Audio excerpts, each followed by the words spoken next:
As you know, the entire industry is it's still very nascent, but it's quite a paradigm shift in many aspects, specifically with anything to do with money trading, um, online gambling, uh, all these different areas.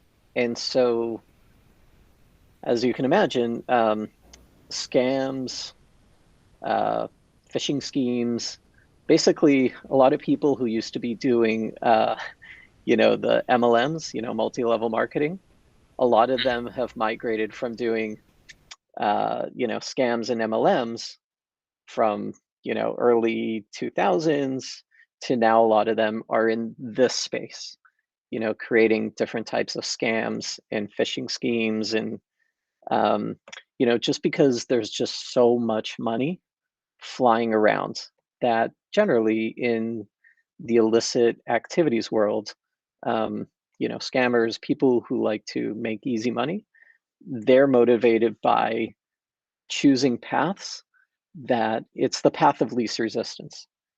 If it's just too hard to do a scam in this one area or this domain or this technology, they won't do it. If there's a much easier way to do it, they will. And especially in 2017, you started to see with the whole advent of ICOs, you started to see like this huge growth in just crazy, ridiculous ICOs and a lot of retail investors, unsophisticated investors throwing money at it. And it took about a year for that cycle to lead from lots of money being pumped into the industry to, a lot of those scams falling apart or being rug pulled.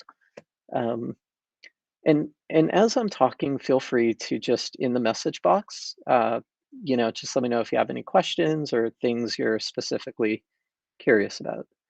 Um, what I can do, if that's all right, Matt, I have a bit of a PowerPoint I can share. It just Yeah, kind of sure. guides along. Like I figured in this talk, can just share some stories about some of the catch me if you can moments in the Mhm. past, um, as well as, as an individual user of crypto. What are some of the smart things you should do with your money? How do you ensure your security, is up to par? Um, and yeah, that's kind of what I was thinking of talking about for the Yeah, next it hour. should be. Yeah, it should be good. Yeah, does So, that can you sound like share a your good idea? screen? Yeah, yeah. Can you share Certainly. your screen? Yeah. Okay, let's go here. Let's go a window and there we go. Share. Okay, great. Can you see that okay? Yeah, that's great. So I'm gonna mute myself, so you can go ahead now. Okay, great. Um, so maybe what I'll do is I'll just start off by talking about a couple examples of large scale frauds that have taken place in the past. So one of them is Quadriga. It was a large exchange, cryptocurrency exchange out of Canada. Actually, they were the largest out of Canada, and for quite a few years, 3, 4 years. I mean, I was a customer. Pretty much anybody who's Canadian had used that service because they were the biggest. Um, and then they were there throughout the whole cycle of like ICOs, 2017, and then at the end of 2018, even myself as a customer, I would notice near the end of the year, it would be very difficult to like get money out. If you withdraw funds from the exchange, um, you would do the withdrawal, but like, the transaction wouldn't take place until maybe the next day, and you would have to like email them and ask them like follow up, like, hey, what's going on? Do you have my money? And this kind of scenario is very similar. It's very common for cryptocurrency exchanges that are illiquid. And by illiquid is, you know, in Quadriga's example, they were holding about 250 million Canadian dollars of user money. So, when you use a cryptocurrency exchange, you deposit some, dollars like fiat or cryptocurrency onto the exchange, and they are managing the custody of those funds for you. Now, over time, it's possible that even though they say they have custody, kind of like a Ponzi scheme, even though we say on our books, like, we are holding $100 for you, it may not actually be there. They may have like already spent it on something else. The founder of the exchange may have taken the funds and bought a big mansion or something with your money. These type of events are common. Um, and so in Quadriga's case, these kind of warning signs, these are like really big red flags of, um, you do a withdrawal and the withdrawal doesn't actually happen until later on. And that's an example of illiquidity. They may not have all of your money. So going back to the story, it was around end of 2018, you would start to see signs of like it's harder to get money out of the exchange. And in December of 2018, word came out that the CEO of the company, the original founder, Gerald Cotton, had passed away on a trip to India. And so that's kind of a red flag. But the website was still there. People were getting extremely nervous. Uh, and then a couple weeks later, they shut down the exchange, and it filed for bankruptcy. And the story came out that Jared, the founder, the CEO, was the only person who had access to the private key. The basically the vault where all the money is. And people are freaking out, like how can that possibly happen? So that was end of 2018. Fast forward a couple of years, there's now like documentaries that will be coming out shortly, probably on Netflix or in some other areas. There have been a lot of podcasts that you can listen to if you want to listen to like even more deep stuff about what really happened and all the different stakeholders. um, some people in the community who had lost like over $1 million from this exchange, uh, they were doing their own investigation because, as it works in civilized countries, we rely on the police to enforce laws and protect us. But in some situations, law enforcement only has a certain amount of resources. They have limited resources, and these investigations can be kind of slow. $250 million goes missing. We can rely on law enforcement to try and recover that, or where did it go? Um, but these kind of investigations, it's still ongoing. We're now what, 2021? It's still ongoing. But there are people in the community who, have done their own investigations as well. Um, and so, this is, and the people from the community have actually made progress. But these type of situations are pretty common. Quadriga is not the only exchange that had shut down and lost customer funds. If you go back to like 2013, some of you may have heard of Mt. Gox. Actually, it was February 2014. But I too was a customer. I had some money on Mt. Gox, and a few months before it shut down, same thing. For years it would be no problem getting my money out, but same thing. A few months before, I tried to get a few $100s out, and it would take a long time. So this is an example of sort of a large scale, it makes the news everywhere in the world type of fraud. And the main reason is because a lot of these centralized services, you are entrusting these people with your money. As same as though you are investing in a fund or you're putting money into a bank, you are trusting them to manage custody of your funds. Um, and then dark markets as well. There's, the currency of all the dark net. If you want to go buy drugs or purchase things that are illicit, um, cryptocurrency is the main means of transferring value. Before crypto, they were using like Western Union, like physical cash. But obviously, crypto made it much easier to transact for illicit activities. Okay, is there any questions on that? I think that should be fine. So what I'll do now is I'm gonna, I don't quite know like your level of knowledge of crypto, but I'll just start from sort of the beginning and some of the important things. We have a question here. Okay. Is there any scenario where you can trust an online wallet? Yes. So I will get to that. Great question. Thank you. I'll get to that a bit later of some things that you can do to perform due diligence. Okay. So one thing I'd like. You're welcome. One thing I'd like to um, I'd like to share some knowledge of a bit of understanding around how these things work. So, before crypto, it's kind of like we have PayPal, we have physical cash. These are things that are a bit more tangible. You can see it, with PayPal at least, they have like a physical office, right? There are people that work at PayPal.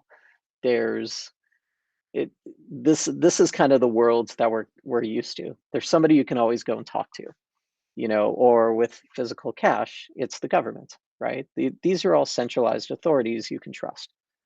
Um, but with Bitcoin, it's like, if your money got stolen or you want to reverse a transaction, like, on a credit card, you can't just file a chargeback, right? And who's the centralized authority do you go to? That there is none. That's the whole value and the point of Bitcoin is there is no centralized authority. So if I send you money through Bitcoin, um, there's no centralized entity facilitating that transaction for us. And so the rules, it's a complete paradigm shift on how we transfer value. And so one thing I'd really like to impart with you is to share with you how it works with private keys, public and private keys. Now, if I want to send you Bitcoin, what you do is you give me your Bitcoin address. Uh, and so I just, I send the transaction, kind of like it's very similar to email. So with email, you have two things, right? With email, you have your email address. And if you want somebody to send you an email address, you give them that. Mine is lauren@breadcrumbs.app. Send me an email. Any of you guys can send me an email. But to be able to send an email from my account, I need my password, right? And only I'm the only one that knows that. It's not like I'm gonna go on live TV and put on a piece of paper like what my password is to my email account. So it's very similar with Bitcoin. You have two things. One is a public key and one is a private key. Now what I'm gonna do is just show you an example of that. Okay, your entire screen. Great. So what I'm going to do on this screen here is we're going to generate a Bitcoin address generator. Okay.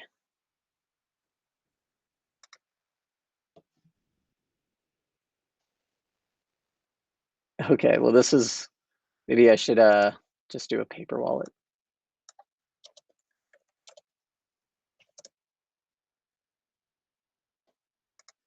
Oh, there you go. Okay, well, this is interesting. This is a phishing site. So you can see how prevalent these types of things are.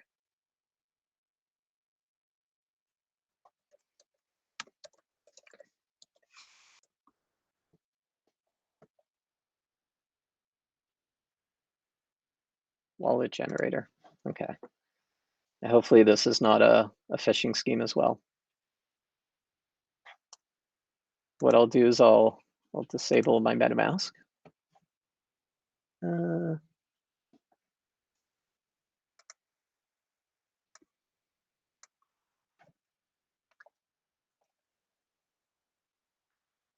Great. Well, Gemini is a legit example, or they're a legitimate exchange.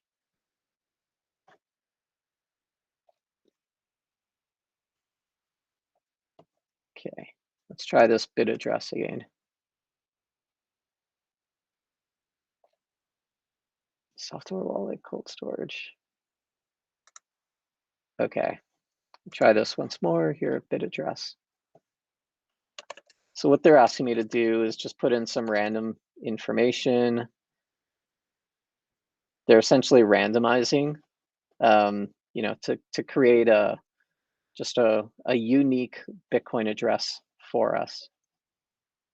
Now it's a little different with Bitcoin. You can't, you know, you can't create an address that says Lorne at, you know, breadcrumbs.app. Like I can't create that Bitcoin address, but rather you just, it's generated for you. It's a brand new generation.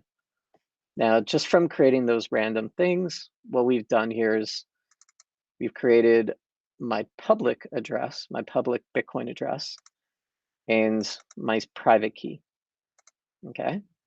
And so remember I was giving that email example, that example with email. You know, I share with everybody to the world. I share everybody my email address, but I don't share my password to my email. It's the same thing here. If I want somebody to send me Bitcoin, I share with them this. This is my Bitcoin address. But I do not, you know, share this. This is my private key, right? My secret key. And so let's say I'm holding Bitcoin. I've got $1 million in Bitcoin, or I've got $10 in Bitcoin sitting in my Bitcoin address here. If anybody in the world, it doesn't matter where in the world they are, if anybody sees this private key, they could steal all those funds. It really is that simple. And this is the paradigm shift that I wanted to explain to you, because it's not like something like PayPal. You know, with PayPal, if somebody steals your password, maybe they can log in and try to steal your money. But PayPal being a centralized service, they might have some protections in place, right? They might ask you for like a second piece of authentication, like, hey, what's your birthday? It's not like that in Bitcoin. It's just if somebody, anybody in the world gets a hold of this, will steal all your money. So going back to the PowerPoint, there's a famous example on live TV. This is just kind of a clip back in 2013. And the anchors, you know, for Christmas, they were giving each other Bitcoin wallets, paper wallets, you know, it was sort of on this piece of paper. It was like their Christmas gifts. Oh, $20 in Bitcoin, $20 in Bitcoin. And you know, Bitcoin, it's so new that people don't know that you're not supposed to share these. They just see these numbers. You're not supposed to share them, right? So on screen, they were opening them up and they were showing both of these numbers. And within a couple minutes, somebody who's watching this on live TV, someone who's watching it, you know, already stole the money. So it just shows you, like, you know, it's not technology that is the biggest weakness here, but rather human error.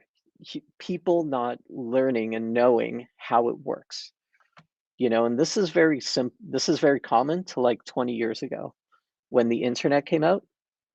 If you guys remember that, when the internet came out, there was like all these websites and, oh yeah, put in your credit card, we'll send you you know, the pet food, we'll send you, you know, the new iPhone. And of course you put your credit card in and it's just your money's gone, right? Or like PayPal in the early days, um, fraud was a big part of it. Like, you know, a lot of hacker groups and scammer groups were just stealing money from Americans, taking their credit card numbers. So that, like, what happened back then is happening, is very quite common now. And so that's the first most important thing of knowledge that I want to share with you. Um, there's this concept of a public key, private key. Doesn't matter if you're using Bitcoin or Ethereum. Never, the private key is, this is what you have to put in a bank vault. This is what you have to make sure no one ever sees. Okay, and so then another vector of attack is the exchange hacks. Okay, let me just stop there. Yeah, I don't see any questions there. Okay, so that's good. Great. So yeah, private key, public key. You guys got that. Great. Exchange hacks. So just like I was talking about before with Mt. Gox and with Quadriga, it's this very famous saying by Andreas Antonopoulos: "Not your keys, not your money. Not your keys, not your crypto," which basically says if you are not holding on to the private keys, like if you're not holding on to your own Bitcoin, you don't have control over it. If I'm using Coinbase, if I'm using Gemini, if I'm using Kraken, any cryptocurrency exchange, I am entrusting them with the custody of my funds. They are the ones who are controlling these private keys, which therefore means I am reliant on them to, if I go to them, to give me back my money. And it's not always the case. I mean, it's still a very nascent industry, nascent technology. And it is still very common for, some people with, they don't have proper licensing, they don't have proper corporate governance, where even an employee in their company could just steal the money. So I'll get into this later of like, how do we deal with this, the private keys. Okay. See, we have a quick question here. If someone had your private key, but didn't have your wallet key, is there no way they can steal your money, right? Because they would need both. No, that is not true. Um, all they need is just your private key. If they just have the private key, they can steal your funds. This public key you can share. This is all public. Like it's on the Bitcoin blockchain. It's all public information. We can actually go online and see like, what transactions these addresses have done. But if they have just this one number, it's all gone. They can steal your funds. Yeah, exactly. Oh wow, this is now you understand how easy it is for someone to just take your funds if they see that. Which leads me to the next point, which is social engineering. People can get a hold of your money through social engineering attacks. And the most common one is what's called a SIM swap attack. And it's more common in the US because of how the telcos work. And the way it works is, or at least, okay, let's try to get into the mind of a hacker here. If I'm a hacker, what's the first thing I want to do? I want to try and steal the money from somebody who has a lot of crypto. So I'm going to target some of these people who have a lot of crypto. Okay. If I can somehow install some malware or some sort of software in that person's computer, keylogger or something like that, maybe they can, I can get their password to their Coinbase wallet. Okay. But a lot of these exchanges, legitimate exchanges, they have what's called a 2FA, a two-factor authentication. And this is important as well. You want to use these two-factor authentications. So what it means is, to log on to my Coinbase, I have my email and password. That's the first factor, right? Only I should know what the password is. Or maybe I have it stored on a password protecting software, like passcode. Okay, so that's the first factor, my password. Then after I get past, I put in the correct password, the next thing they're going to ask me is, what is the, they're going to send me a unique code. Generally it's an SMS. For a lot of Americans, it's an SMS, right? They have my phone number, they know what my phone number is, and I will receive an SMS from them. And that SMS will create, it's called a one-time PIN code. So it's just, 6 characters, like 1, 2, 3, 4, 5, 6. And it's only valid for the next 5 minutes. Now, what these guys do is, okay, great. I figured out what the person's password is. Now, the next step is, um, how do I get that PIN code, right? It's not like I can physically go and steal the person's phone, like I know they're going to be at the airport at this time, and physically, it's very easy to get caught. You're risking, there's a lot of risks involved to try and physically steal the person's phone. So instead, what they do is what's called a SIM swap. So they have these connections. There's someone who's in on the game at a telco like T-Mobile, right? Maybe they're working at a T-Mobile location or AT&T, and they have the person at at one of these telcos to transfer that phone number, right? It's fairly easy to get a hold of someone's phone number, um, to transfer the phone number from that person's current SIM to the hacker's SIM, to the hacker's phone. And so when you do that, now when you log into Coinbase, it'll be, what's your password? Okay, they have the password. And then they're going to send you an SMS. But instead of the SMS going to, the real person's phone, it's then going to the hacker's phone, right? Because they've achieved the SIM swapping. And through that process, like some wealthy people who are into crypto like really early, they've been hacked through these SIM swapping attacks.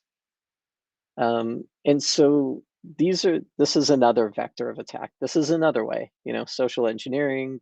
You need somebody in the telco there. Now another way is, if you're in crypto a lot, you'll know a lot of the conversation, a lot of the promotions happen on Twitter. And so, Vitalik Buterin, he's like the founder of Ethereum. But what's to say I can just go out and create a fake Vitalik Buterin account on Twitter. And then, a few months later, I say, hey, we're giving away a promotion where if you send me 0.1 Ethereum, I'll send you 1 full Ethereum. Sounds like a great deal, right? But a lot of unsophisticated people wouldn't know that there's no chargebacks in crypto. if I send this random person my crypto, it's not like I can call the bank after and say, hey, it was a scam. Can you give me my money back? There is none of that. So these kind of fake social media accounts is very common on Twitter, on YouTube. It's very common. YouTube, sort of the common thing they do is they'll replay like a legitimate interview with Vitalik. So it all looks real and legitimate. And then at the bottom they'll put, promotion. We're doing a 5 ETH giveaway. Go to this website, and then the website, it could have malware, it could be a phishing scheme. It could try to convince you to give them your private key. Again, that private key here. This is what they're all trying to get after. They're all trying to trick you into giving them this private key. Okay, let's see, we got some malware. So malware, that's some software in your computer.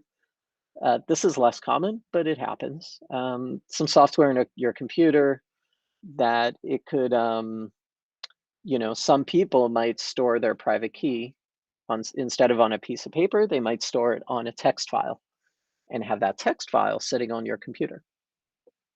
If the malware can read that text file, Um, gone again. They want this. BitConnect. Okay, well, this BitConnect is an example of like tons and tons of different, especially like ICO scams. So OneCoin, if you've heard of that one, that was like a $4 billion fraud before BitConnect. BitConnect back in the day, so long ago, I have to kind of remember, but they touted themselves as sort of riding on the FOMO. If FOMO is a big thing in crypto in this industry, and FOMO stands for fear of missing out. So the typical sales pitch is, oh, you missed out on Bitcoin. See the guys on TV? There's like some 15-year-old kid who's a multimillionaire now because they bought some Bitcoin when they were younger. Oh, you missed out on that? Well, I got the next Bitcoin for you. It's this thing called BitConnect, and what you do is you put your money in, and we do this. We have this special algorithm that creates a decentralized blockchain that will generate a token, and this token's utility is to um, mine cryptocurrency. Okay, now somebody who's been in the industry for a while would would know I just made that whole thing up. It doesn't even make sense what I said. But a lot of people that are fairly unsophisticated, maybe they haven't done any research or they don't know how this works at all. Um, they might be impressed by it. All these big words. Wow, this guy knows what he's talking about. Tokens. Oh yeah, I heard that from before. Tokens. That sounds great. Okay, where do I invest? And so, what ended up happening with something like Bitcoin? It's just a Ponzi scheme, straight up Ponzi scheme, where money goes into the pot from all different investors. The operators of the BitConnect just slowly take money for themselves, and the liabilities quickly outgrow. Like how much money is actually owed to people is much higher than actually how much money's in the system. And eventually, as Ponzi schemes do, eventually the whole thing topples and falls. And that's what happened with BitConnect. BitConnect was, I think it lasted over about a year or so. That was probably, 500,000 to 1 billion. And of course, it's quite famous for that. They had these public gatherings with people going up on stage and promoting it. And so that's a whole big other area of all of this, which I'll get into a bit later. Okay, rug pulls. So a rug pull is basically, the DeFi. It's kind of common where it's. I'll think of a good DeFi example. Okay, so DeFi is like it's essentially a smart contract. So think of it as like a decentralized finance. So let's say you want to get a loan. Right now, if you want to get a loan, you go to the bank, you apply for a loan, they do all these checks to see, well, um, yeah, uh, okay, so they do all these checks to see, are you credit worthy? Will you be able to pay the loan back? And if not, okay, maybe you'll give us some collateral. Instead, with DeFi, it's decentralized, right? So there is no middleman. There is no central authority here facilitating that loan. There's no central authority, asking to liquidate the loan, asking for the money back. Instead, what you have is these pieces of programmable code residing on the blockchain, and these pieces of code have rules written into them that decide, can you get a loan or not? And so with these, it's permissionless. Anybody in the world can interact with these smart contracts, with these pieces of code. And the way you would get a loan, let's say I want to borrow 1 Ethereum. Well, I have to give some type of collateral. And what I do is I can give, let's say, another token, USDC. Let's say as collateral, I have to give it $5,000 worth of USDC to borrow one Ethereum. And so that's how these, systems operate in DeFi. It's kind of like a vending machine. The simple example is a vending machine. You walk up to a vending machine, you put some money in, and you press like A1, and then you get the chocolate bar. Those rules are written into the code that if I interact with it, I put a little bit of money in it, I get what the output should be. So with DeFi, this is DeFi, NFTs, these are all like hot new areas, that investors are they're putting money into it before they even think or before they even do any due diligence. So what you end up having is, it's a great place to scam people. Uh, oh, guess what? We've got this hot new DeFi platform. All you do is you put your money in. We need some investors to create a liquidity for the system. And the thing is, the code that I was talking about, that code is public, but how many people that are actually putting money into the system can actually read the code, right? In the world, there's only 0.3% of the world's population knows how to code. So it's not like anybody, most people are not going to be able to go and do due diligence on this code. But these DeFi rug pools, you could essentially write a backdoor in it, which basically says, oh, after this time, maybe okay, you can call up Jess. Jess knows how to code, uh, to help audit, these DeFi platforms. So some of them, these DeFi rug pulls, they'll have some piece of code, sort of subtly tucked away that allow the operators to just take out the whole lot, if they want. And we've seen this happen.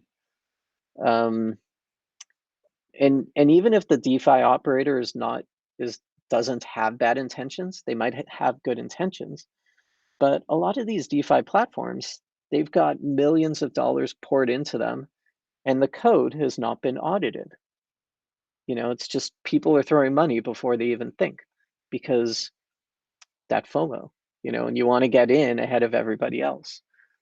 So it's also, maybe about once a week we hear of like another theft for, $5 to $50 million kind of thing happens.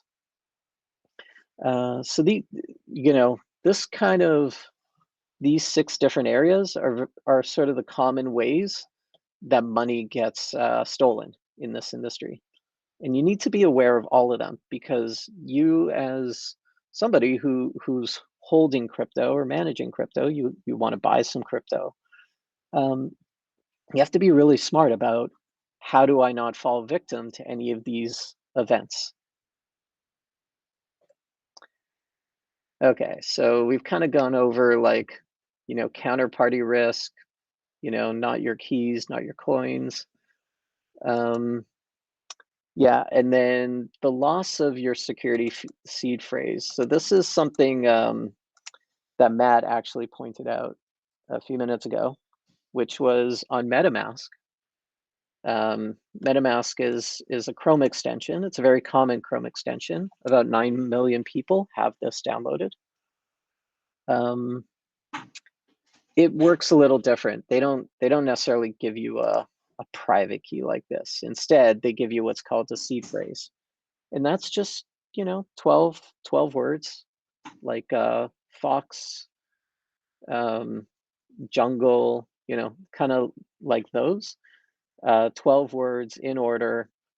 And those 12 words, same thing. If you give them away, if somebody gets a hold of them, they get your whole lot, all your money. So that's what hackers are looking for. Okay, and this is another area that's extremely important to know about. Most of a large chunk of crypto media is pay for play. Okay, well, yeah, they're journalists. They should get paid to do the work. No, I don't mean to that point. I'm talking about like journalistic integrity, which is, let's say I am running a scam. I'm running one of those DeFi rug pulls that we just talked about. Well, I need to convince people to start using it. I need to promote it. How do I do that? Well, what you do is you go and find some YouTube influencers or some influencers in whatever different communities, and you get them to, it's called shilling. That's sort of a term in crypto, you know. You get them to shill or promote your stuff and, show people how to use it. And um, so even when you're consuming media and learning about different, you're trying to just genuinely learn about crypto, keep in mind that a lot of the content out there may not be genuine. It may be trying to actually sell you on a token or on some sort of rug pull or scam or something. So even with the media, you have to be very careful. There are a handful of safe media outlets. CoinDesk, they've been around probably the longest, and they are not pay for play. It's not like you can just pay them $1,000 and they'll run the spot for you. They will do due diligence. They will check to make sure, oh yes, we are not promoting something illicit here. The Block is great. Crypto Slate, Block Geeks has some wonderful educational content.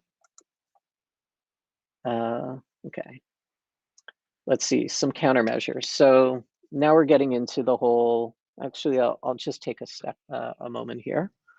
We have a question here. Is it possible not to store our private keys on any online platform? Only store it in our flash drives, like a multi-signature wallet. Yes, so that's perfect timing because that's exactly what we're talking about here. So the first question you should be asking is, who do you trust yourself? Who do you trust more? Do you trust yourself to hold and manage the private keys, to deal with some of the security, or do you trust a third party? There is no correct answer, across the board. It's really an individual thing that you need to answer for yourself. And so what Matt asked here is it possible not to store private keys on any online platform? So in that situation, that would be, Matt is really asking, do I trust myself? Okay, I think I trust myself more. If I trust myself more, that means I am responsible for storing the private keys. So that the comparison with that with cash is basically, I have $1 million, in cash, just sitting in a briefcase, right? I have to make sure nobody steals that. So what do? I can, store it in my desk at home. Okay, well, it's not like a hacker from across the world can steal it, but maybe if somebody visits my house and they see it, they can maybe steal it. But the key point here is that is what you're responsible with if you trust yourself. And so asking these kind of questions, is it possible to store your private keys not in an online platform, but store it in a hardware wallet? Yeah, you can. Now, the nice thing about hardware wallets, I'll give you an example of what they look like. So I personally like the Ledger wallet. Okay, so this is an example of like what a Ledger wallet looks like. It kind of looks like a fancy USB stick. And there's sort of this nice little screen on it. The nice thing about these tools is they kind of guide you. They give a nice like how-to guide of what you should do with your seed phrase, what you should do with your private key. They even give you a piece of paper with this ledger here. This is the other one. It's called a Trezor. And they give you this like little piece of paper that comes in the box. and then you write down your seed phrase on it. And then the next thing they tell you is store this in a safe location, a bank vault, or maybe you have a vault in your house or like a hidden storage area, something like that. Um, and so if you feel comfortable with managing of these private keys, these pieces of paper, then, the answer probably is yes. It would be you trust yourself. But if you don't, then the question is, well, you should probably trust a third party. Now, the questions you should be asking if you're trusting a third party is, well, how do I know which service I can trust? And so generally, cryptocurrency exchanges, online wallets, wallets with staking like BlockFi or Celsius, those services, they're well known in the industry. They've been vetted by security experts. But the other key thing that you need to really look for is licensing. Are they licensed? Are they abiding by rules in a certain jurisdiction? So I'll just show you an example of that. Let's see, Coinbase licensing. Licenses. Okay. So, right away I can,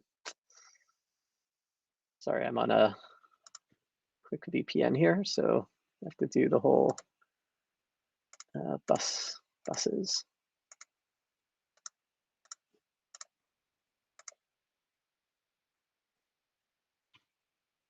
Okay. So if we go into Coinbase, you can see like they're legitimate, right? I mean, they've got a license for Alabama, Alaska, Arizona, all of these jurisdictions. So and not only that, another thing they have is insurance. So similar in the US, I think it's like $250,000, for any bank account is insured for like theft or something like that. It's the same thing. Coinbase provides that FDIC insurance as well. And you can read that through here. So the other thing is, Coinbase has raised a significant amount of money.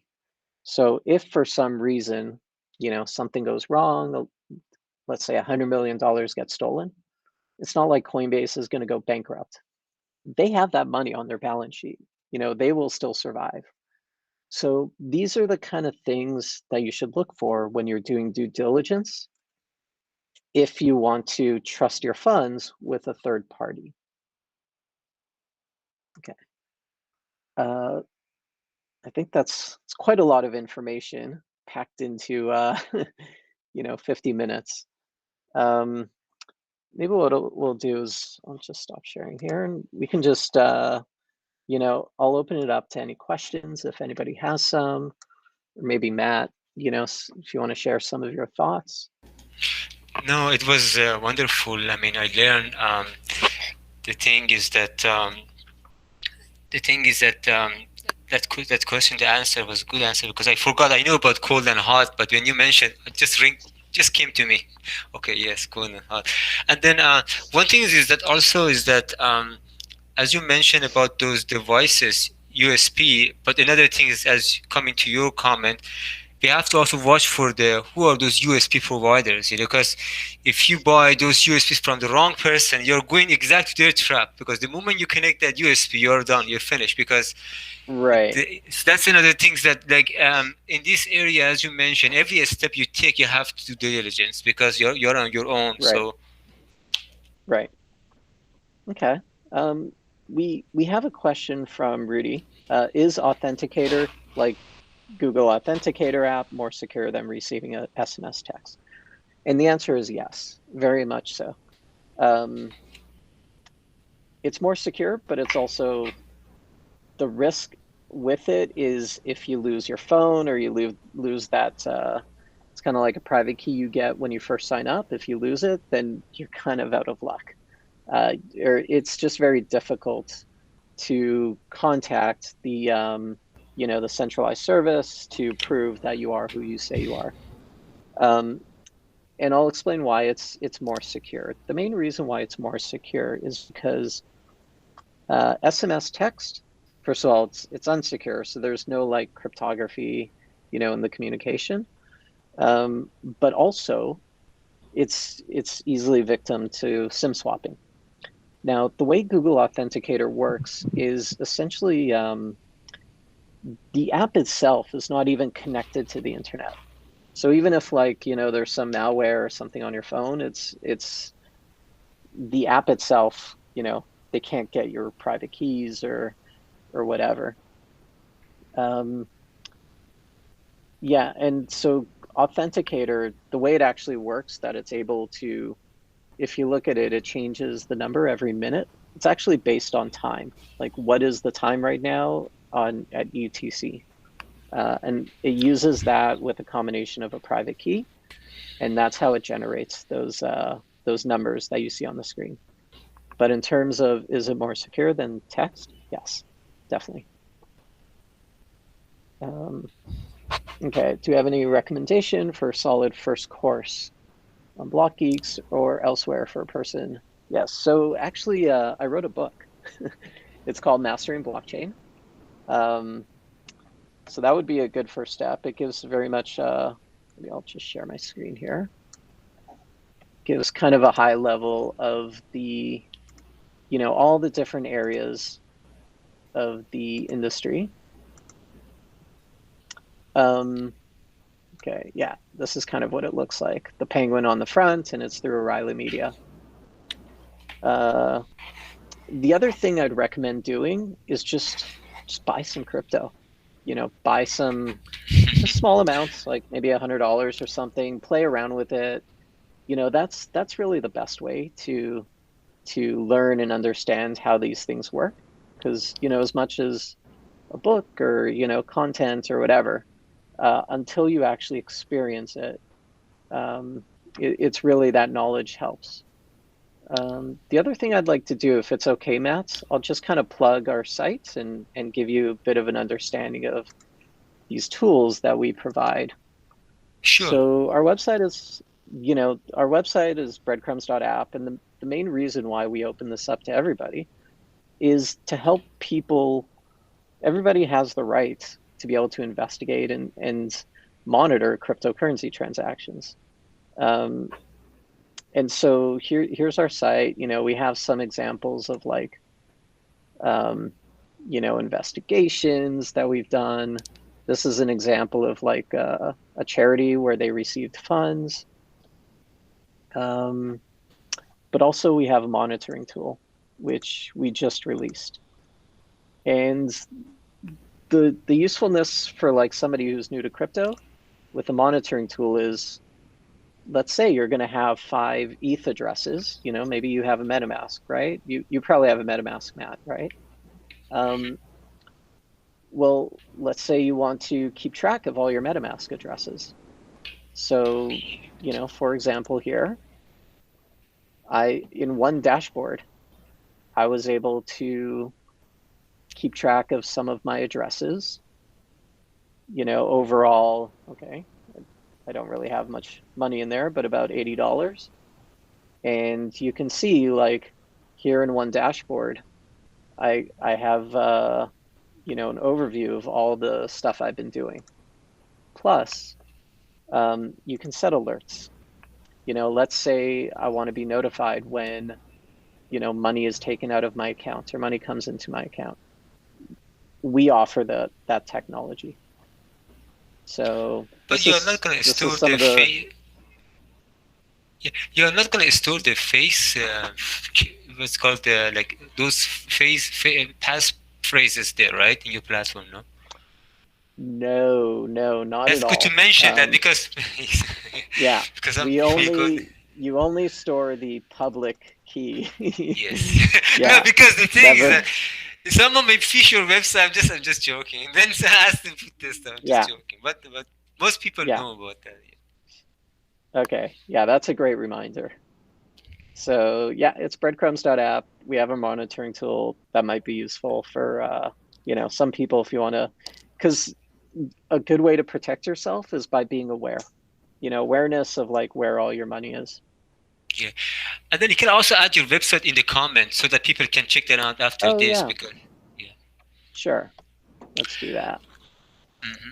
And then you can if they want if anyone want to connect with you after this, they can also find you on LinkedIn and connect with you on LinkedIn. And Certainly. then yeah, I think that's wonderful. Again, it's great to have you in your community, and we're gonna stay in touch with you in the future. Other topic that because this is changing, this is evolving, this is an area community that 6 months down the road, maybe you run into a couple of other topics that might be very interesting to the community. Hmm. And we are all a student in this community. This community, we are everyone learns. It's not like Always someone learning. knows everything. Absolutely. And I'm always learning exactly, every day. Every day. yeah. So, is there any other thing before we wrap up? No, I think that's great. Yeah. Right on the dot. Yeah, exactly. So the thing is that for the Rudy, just one very quick is that Rudy, if you want to learn blockchain development, there is Ethereum and there is a Hyperledger. I have a book on Hyperledger. It's for developers. You can get that book. Oh yeah. And